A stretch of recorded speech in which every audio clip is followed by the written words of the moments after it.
الحمد لله وكفى وسلام على عباده الذين اصطفى أما بعد فأعوذ بالله من الشيطان الرجيم بسم الله الرحمن الرحيم إن الله اشترى من المؤمنين أنفسهم وأموالهم بأن لهم الجنة صدق الله مولانا العظيم وصدق رسوله النبي الكريم ونحن على ذلك لمن الشاهدين والشاكرين والحمد لله رب العالمين اللهم صل على سيدنا مولانا محمد النبي الأمي وعلى آله وسلم تسليما كثيرا كثيرا اللهم رب الحل والحرام ورب البيت الحرام ورب الركن والمقام أبلغ روح سيدنا مولانا محمد بن السلام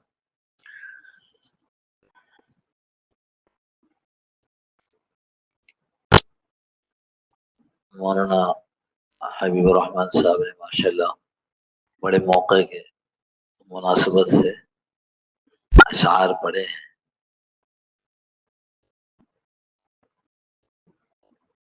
پہلے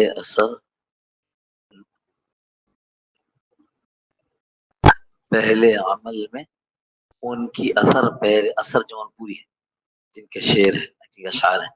پہلے عمل میں ان کی اثر پیروی کرو پھر اس کے بعد دعوی عشق نبی کرو. موقع کی اشعار تھے بہت خوبصورت. اللہ ان کو بھی جزائے خیر دے.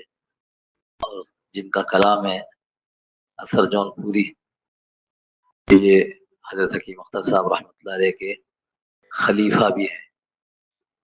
اور آپ نے شاید دیکھا ہو روزنامہ اسلام میں ادارتی صفحے پر ہر روز 2 اشعار آتے ہیں. ایک قطعہ جس کو کہتے ہیں وہ بھی انہی کے ہوتے ہیں. حاصل تمنائی کے نام سے لکھتے ہیں. اس میں اللہ پاک ساری امت میں دوبارہ دورہ کرتے حضور صلی اللہ علیہ وسلم کی سنت والی زندگی کا کام یہاں اٹکا ہوا ہے. قدرت تو اللہ کی ہے. ساری دنیا پر جب چاہیں جو چاہیں جیسے چاہیں کرتے. وَلَمْ يَكُنْ لَهُ كُفُوًا أَحَدٌ کوئی ان کا برابر ہمسر ہے ہی نہیں. نہ تھا نہ ہے نہ آگے ہو سکتا ہے. وہ اللہ ہے خالق کائنات ہے. جب کچھ بھی نہیں تھا نہ سورج نہ چاند تارے کچھ بھی نہیں تھا نہ کچھ بھی نہیں تھا تو اللہ تھے. اور جب ایک دن سب کچھ توڑ پھوڑ دیا جائے گا پھر بھی اللہ کل من علیہا فان وَيَبْقَى وَجْهُ رَبِّكَ ذُو الْجَلَالِ وَالْإِكْرَامِ. سب فنا ہو جائیں گے باقی رہنے والا اللہ ذو الجلال ذو الجلال. جو لکھا ہے ہمارے حضرت رحمۃ اللہ علیہ صاحب نے بات سنی کہ جب وہ وقت آئے گا کہ جس میں ساری کائنات ختم ہو چکی ہوگی کوئی ایک جاندار بھی نہیں ہوگا. تفصیل میں نہیں جا رہا ہوں وقت مختصر ہوتا ہے آج کل. تو اس وقت اللہ پوچھیں گے این الجبارون. ارے تمہارے جو بڑے بڑے جبار لوگ ہوتے تھے کہاں ہیں آج؟ این المتکبرون وہ جو بڑے بڑے تکبر کرنے والے غرور کرنے والے کہاں ہیں آج؟ اور پوری کائنات خاموش سناٹا کوئی نہیں ہوگا جواب دینے والا. قرآن کہتے ہیں اللہ پوچھیں گے لمن الملک اليوم آج کے دن کی بادشاہت کس کی ہے؟ پھر کائنات خاموش. کیسا عجیب سما ہوگا. کیسے صدیاں گزر جائیں گی کوئی جواب دینے والا نہیں ہوگا. اللہ اکبر. العظمت للہ. عظمت تو صرف اللہ کے لیے ہے. بڑائی تو صرف اللہ کی ہے. کوئی جواب دینے والا نہیں ہوگا تو اللہ پاک خود جواب دیں گے. لمن الملک اليوم کون ہے آج کا بادشاہ؟ کس کی ہے آج کی بادشاہت؟ خاموشی. اللہ رب العزت خود جواب دیں گے للہ الواحد القہار. آج کے دن کی بادشاہت اللہ کی ہے جو ایک ہے اور زبردست پہر والا ہے. ہاں اللہ ان چیزوں کا یقین نصیب فرما دے. ایمان اسی کا نام ہے.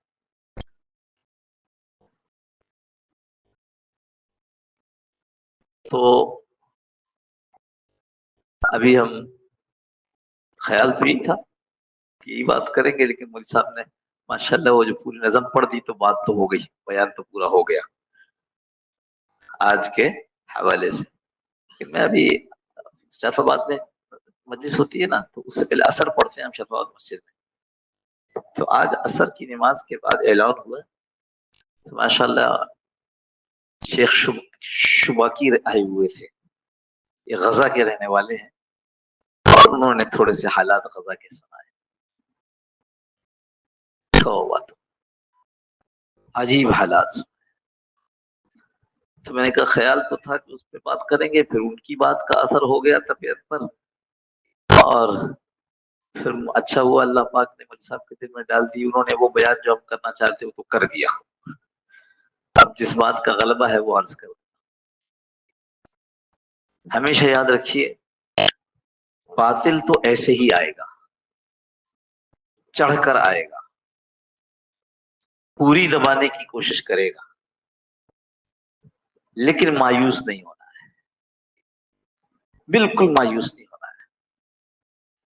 تاریخ میں وہ بیچارے جو تعارف کرا رہے تھے انہوں نے جذبات میں آ کے یہ کہہ دیا کہ تاریخ انسانی نے ایسا المیہ کبھی نہیں دیکھا.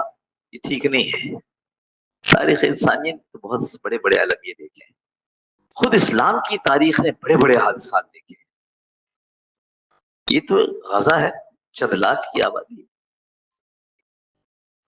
جب ہلاکو خان کے اولاد نکلی ہے، چنگیز خان والے لوگ، چنگیز خان کی اولاد نکلی ہے اور اس نے مسلمانوں کے علاقوں کو بالکل تہہ تیغ کرنا شروع کیا، تو معلوم ہے حال کیا تھا.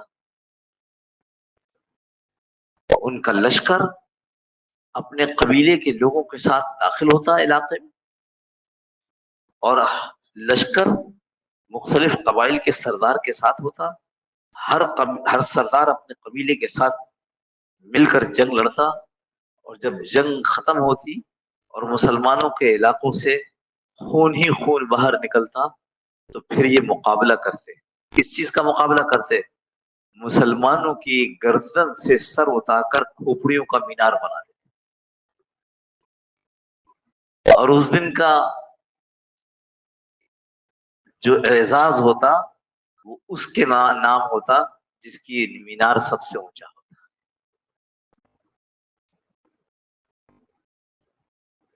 سمجھانے کے لیے واقعہ نقل کیا ہے مورخین نے کہ بوڑھی عورت چنگیز خان کے قبیلے کی، وہ مسلمان نوجوان کو، مضبوط نوجوان کو رستے میں روکے اور کہے کہ یہی کھڑا رہنا، میں ابھی گھر سے آتی ہوں، تلوار لا کر تمہارا سر قلم کروں گی. تو اتنا رعب چھا گیا تھا کہ اس مسلمان نوجوان کے قدم حرکت نہیں کرتے تھے، وہ بڑھیا اپنے گھر سے تلوار لا کر سر قلم کرتے تھے. اسلام کی تاریخ نے ایسے بہت سے حالات دیکھے ہیں. جو جملہ ذہن میں آ رہا ہے وہ یوں کہ مسلمان تو اکثر کمزور پڑ گئے، اسلام کبھی کمزور نہیں پڑا ہے. مسلمان تو کبھی کبھی باطل کے نیچے دب گئے، اسلام کبھی نہیں دبا ہے. اسلام اس نے اپنے دبنے سے پہلے ایسا پلٹ کر وار کیا ہے کہ جو فاتح تھے وہ خود مغلوب ہو گئے اور مفتوح ہو گئے اور اسلام میں داخل ہو گئے. ایک بار نہیں، بار بار یہ ہوا ہے، بار بار یہ ہوا ہے. انفرادی طور پر بھی ہوا ہے، اجتماعی طور پر بھی. ایک حال یہ بھی آیا ہوا ہے، بے شک سخت حال ہے. شہزادہ تغلق تیمور، مختلف نام مورخین نے نقل کیے ہیں. حدیث اور قرآن کی طرف تاریخ کی حفاظت نہیں ہوئی ہے نا، تو بعض مورخ کچھ اور نام لیتے ہیں. بعض مولانا علی میاں جو ہمارے نزدیک بہت قابل احترام اور مستند مورخ ہیں، وہ کہتے ہیں کہ تغلق تیمور شہزادہ تھا، وہ شکار کے لیے نکل رہا تھا، سامنے سے دو مسلمان، شیخ جمال الدین اور شیخ رشید الدین، مجھے اس وقت ظہول ہے، یاد نہیں ہے کہ باپ کا نام کیا تھا بیٹے کا نام کیا تھا، دونوں مسلمان گزر رہے تھے، تو جب وہ سامنے سے گزر گئے تو یہ تو جنگلی لوگ تھے، انہوں نے کہا لو ہم تو شکار کے لیے نکل رہے ہیں، جیسے ہم کہتے ہیں نا بلی نے راستہ کاٹ دیا، کالی بلی گزر گئی، مسلمانوں کو تو ایسے نہیں سوچنا چاہیے، ایسے نہیں کرنا چاہیے، وہ تو وحشی تھے، انہوں نے کہا یہ کیا ہوا، یہ تو مسلمان ہمارے سامنے سے گزر گیا، ہمارا تو آج کا شکار خراب ہو گیا، غصے میں کہا کہ پکڑو ان کو، لے کر آ کے کھڑا کر دیا، کہ تم نے ہمارے شکار کا سارا معاملہ خراب کر دیا، انہوں نے کوئی جواب نہیں دیا، اس کو غصہ آیا، والد صاحب کی داڑھی تھی، داڑھی دیکھ کر کہتا ہے یہ بتاؤ تم اچھے ہو یا یہ میرا کتا جو شکاری ہے،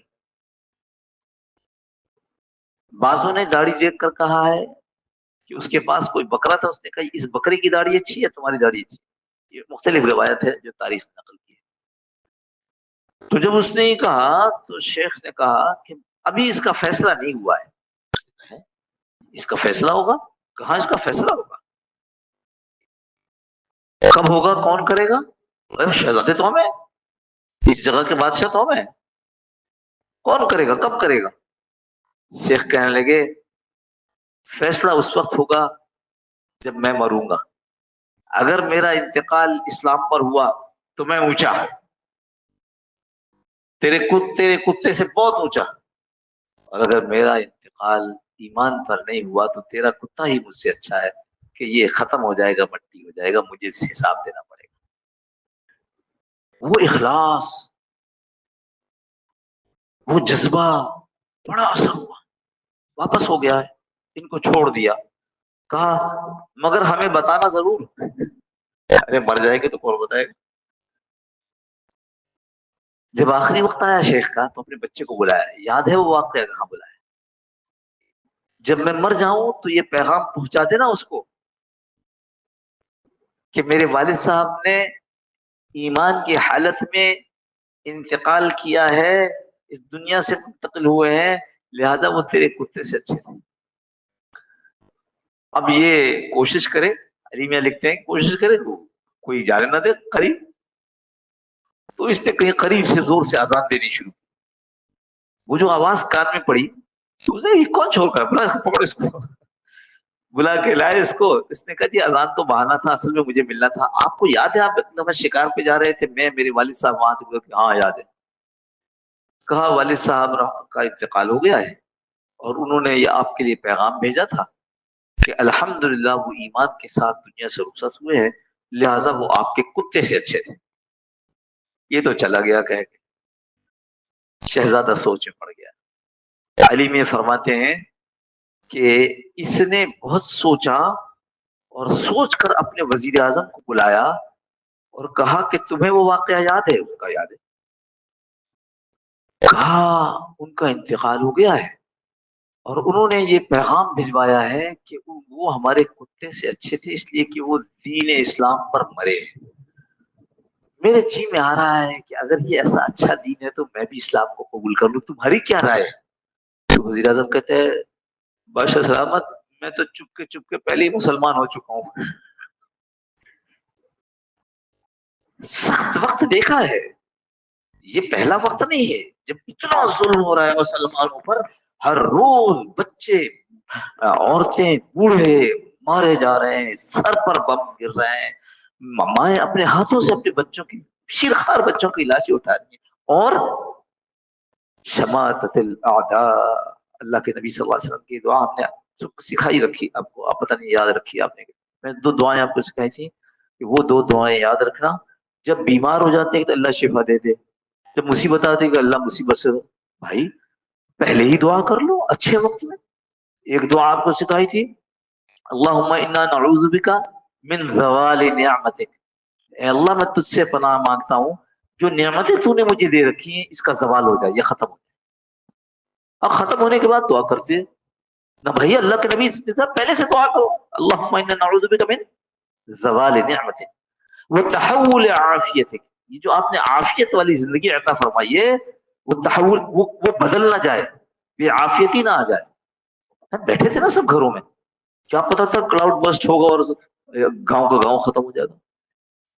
وہ تحول عافیت ہے. اور یہ جو میں نے مثال دی اس کی بات ہے وہ فجاءت نقمت، اچانک آ جانے والی پریشانی سے، بالکل پتہ نہیں تھا، ایسی پریشانی آئی کہ سب ختم.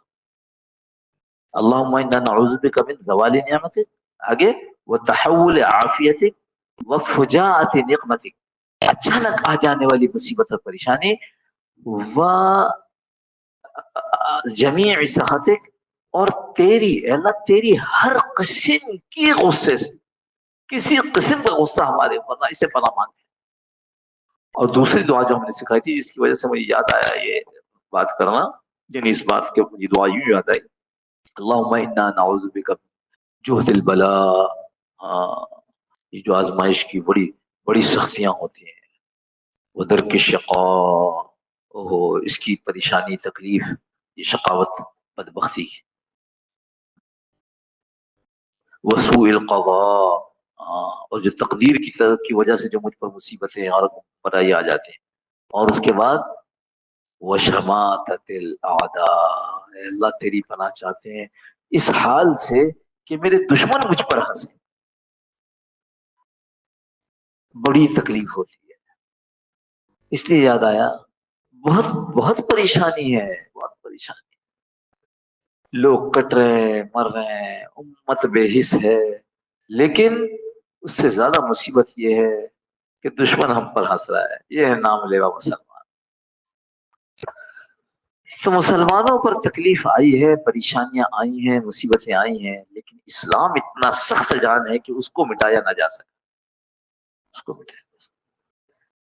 اس لیے مایوسی نہیں ہونی چاہیے. مسئلہ صرف ایک ہے جو مولوی صاحب نظم پڑھ کر گئے، وہ یہ کہ ہم دین سے دور ہوئے، اللہ کے نبی صلی اللہ علیہ وسلم کی سنتوں کو چھوڑ رکھے. کبھی کبھی مولوی صاحب ایک اور نعت پڑھتے ہیں، بڑی زبردست ہے وہ بھی، خیر نعتیں تو ساری زبردست ہوتی ہیں. اس کا ایک شعر، گر سنت نبوی کی کرے پیروی امت، کتنی مرتبہ یہ بہت پڑھا، اکثر پڑھتے ہیں مولوی صاحب یہ، گر سنت نبوی کی کرے پیروی امت، طوفان سے نکل جائے گا پھر اس کا سفینہ. ہمارا مسئلہ یہ ہے، ایک بڑا واقعہ اجتماعی ہم نے آپ کو سنا دیا، ایک چھوٹا واقعہ ہمیں حضرت نے سنا تھا وہ بھی سنا دیتے ہیں. ہم نے دو چار ہفتہ پہلے تذکرہ مولانا، نام میں نے غلط لے لیا تھا، مولانا مظفر کاندلوی کہہ دیا تھا، الہی بخش کاندلوی، بیان کے بعد ہی کسی ساتھی نے یاد دلایا، الہی بخش کاندلوی. ایک زمین پر جھگڑا ہو گیا، ہندو کہے ہماری زمین ہے ہم اس پر مندر بنائیں گے، مسلمان کہے ہماری زمین ہے ہم اس کے اوپر مسجد بنائیں گے. جھگڑا بڑھا تو حکومت برطانیہ کی تھی، وہاں جو برطانیہ حکومت کی طرف سے جو انگریز مقرر تھا، اس انگریز کے پاس یہ مقدمہ پہنچا، اور اس سے دیکھو یہ جو انگریز کا نظام تھا نا، اس میں ان کی سب سے بڑی کوشش یہ ہوتی تھی کہ فساد نہ ہو، تو انہوں نے فوراً اس کو قابو کرنے کے لیے سب سے باتیں سنی، مگر کوئی فیصلہ نہیں کر سکے، اس لیے کہ کاغذ نہ ان کے پاس نہ ان کے پاس، اور دعویٰ اور جذبہ دونوں طرف. تو انگریز نے پوچھا مقامی سے کہ کوئی ایسا آدمی بھی ہے جس پر یہ دونوں متفق ہوں؟ تو کہا ہے، کون ہے؟ وہ مولانا الہی بخش کاندلوی. کہا ان کو بلاؤ. ان کے پاس گئے کہ جی وہ انگریز حاکم جو ہے اس کا فیصلہ کرنا چاہتا ہے، آپ کو بلا رہے ہیں. کہنے میں نے تو یہ قسم کھا رکھی کہ میں انگریز کا منہ نہیں دیکھوں گا. تو اس حاکم نے ان کو کہلوایا کہ ان سے کہیں کہ آ جائیں، منہ دوسری طرف کر کے کھڑے ہو جاؤ. تو جناب آ گئے، منہ دوسری طرف کر کے، اپنی قسم نہیں توڑی، منہ دوسری طرف کر کے کھڑے ہو گئے. حاکم نے پوچھا کہ ولی صاحب یہ بتاؤ کہ یہ زمین کس کی ہے حقیقت؟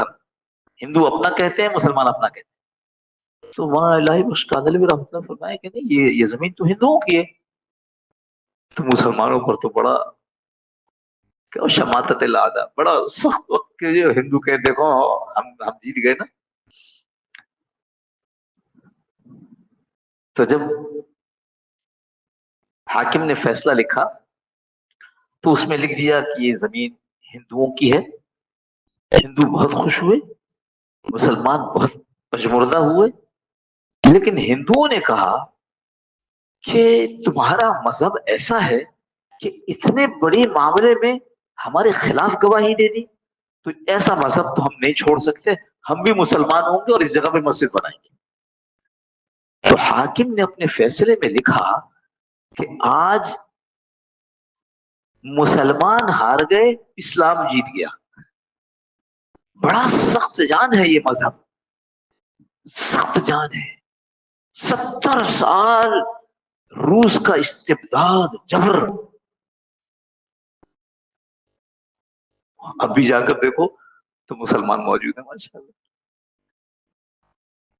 چین کیسا، ابھی جا کر دیکھو مسلمان موجود ہیں. کمزور ہے پر اسلام مضبوط ہے، اپنا راستہ بنا دیتا ہے، اور اس نے راستہ بنا رکھا الحمدللہ سامنے ہے ہمارے.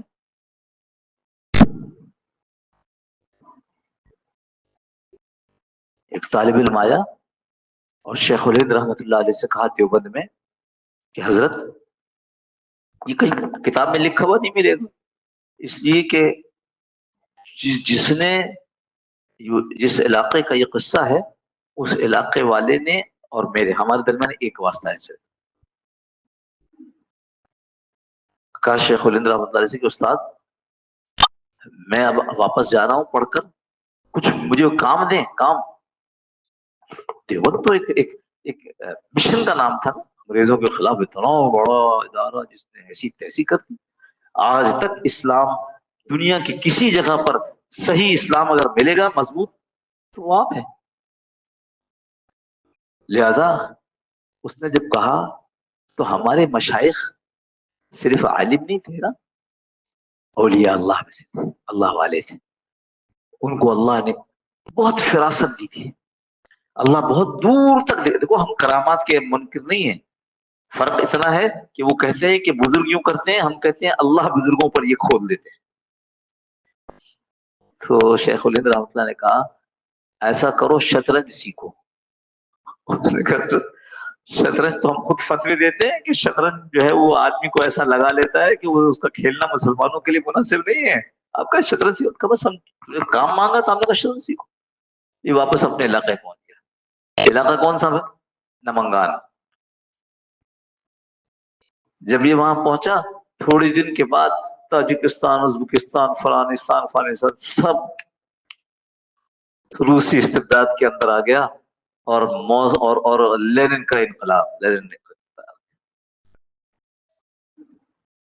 مسلمانوں کو پکڑ پکڑ کر پھانسی دی گئی، جیل میں بند کر دیا گیا.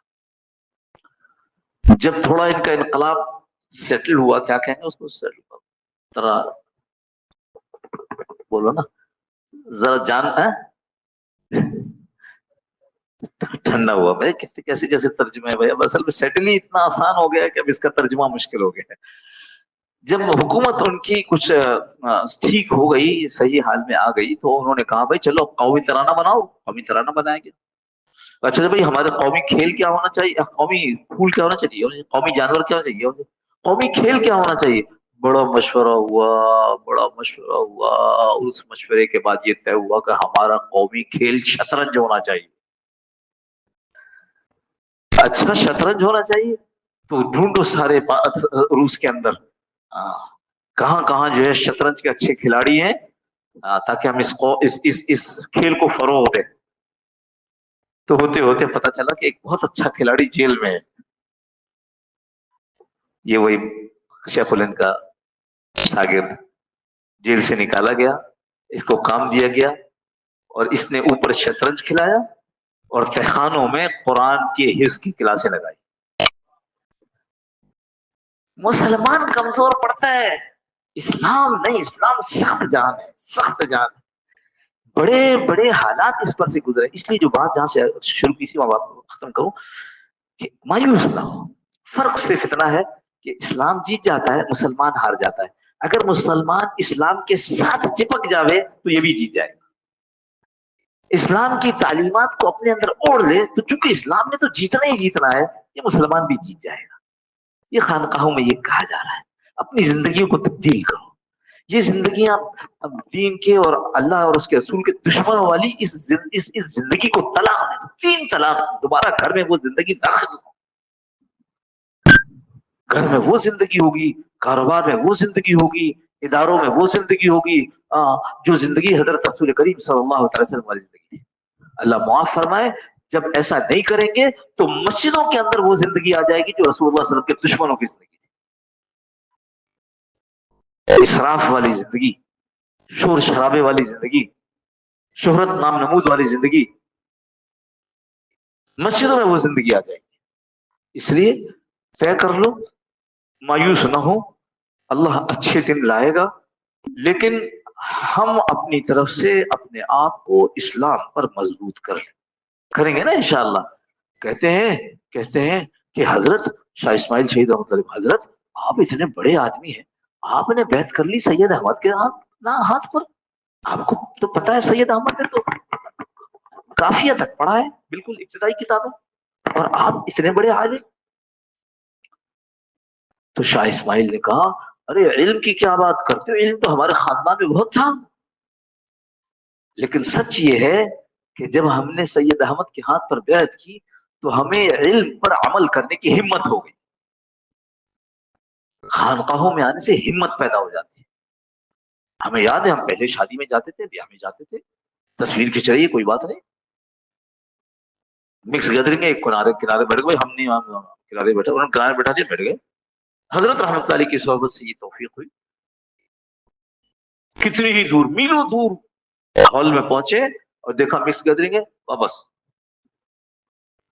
دیکھا تصویر. ہم یہی قریب کے اپنے محلے کے ایک ساتھی تھے، انہوں نے بہت کہا کہ جی حضرت کبھی نہیں آ سکتے، ہم تصویریں کھینچتی ہیں، حضرت آ جائیں، نہیں ہوں گی تصویر. چلے گئے، واقعی تصویر نہیں. کھانے پر جب شروع کیا ہے کھانا، شاید منصوبہ یاد ہو آپ کو، سدا بہار میں تھے، تو وہ کھانا شروع کیا ہے اور ایک دم سے کسی نے اشارہ کیا تصویر. ارے حضرت کا اٹھو، ہم ایسے اٹھ گئے اور ہم باہر آنے لگے تو گیٹ سے ذرا قبل اس جو نوجوان تھے یہاں محلے کے جن کی دعوت پر گئے تھے، کہا حضرت کہاں جا رہے؟ کہا آپ سے کہا تھا تصویر نہیں روک سکتے ہو تو ہمیں مت بلاؤ. کہ نہیں تصویر تو نہیں کرنا، وہ دیکھو. اب وہ بھی حیران یہ کہاں سے آئے. تو معلوم ہوا کہ جو دوسری پارٹی ہوتی ہے اس نے بلایا تھا، شروع میں نہیں سامنے آئے تو پتہ نہیں چلا، درمیان میں سامنے آئے تو ان منتظمین کو بھی پتہ نہیں چلا. یہ کہنے لگے حضرت آپ بیٹھیں گے یہ جائیں گے. لہذا حضرت بیٹھے، ان لوگوں کو واپس کر دیا گیا. یہ طاقت، یہ قوت اللہ تعالیٰ بزرگوں کی صحبت سے نصیب فرماتے ہیں. تو اس لیے آپ حضرات سے اسلام کے ساتھ چمٹ کر رہنا ہے، لیکن اسی قوت اور طاقت تو اللہ والوں کی مجلسوں سے ملے گی. کوشش کریں گے نا اس کی. اللهم ربنا تقبل منا انك انت السميع العليم وتب علينا يا مولانا انك انت التواب الرحيم. صلى الله تعالى على خير خلقه محمد وعلى اله وصحبه اجمعين امين برحمتك يا ارحم الراحمين. جزاكم الله خير. السلام عليكم ورحمه الله.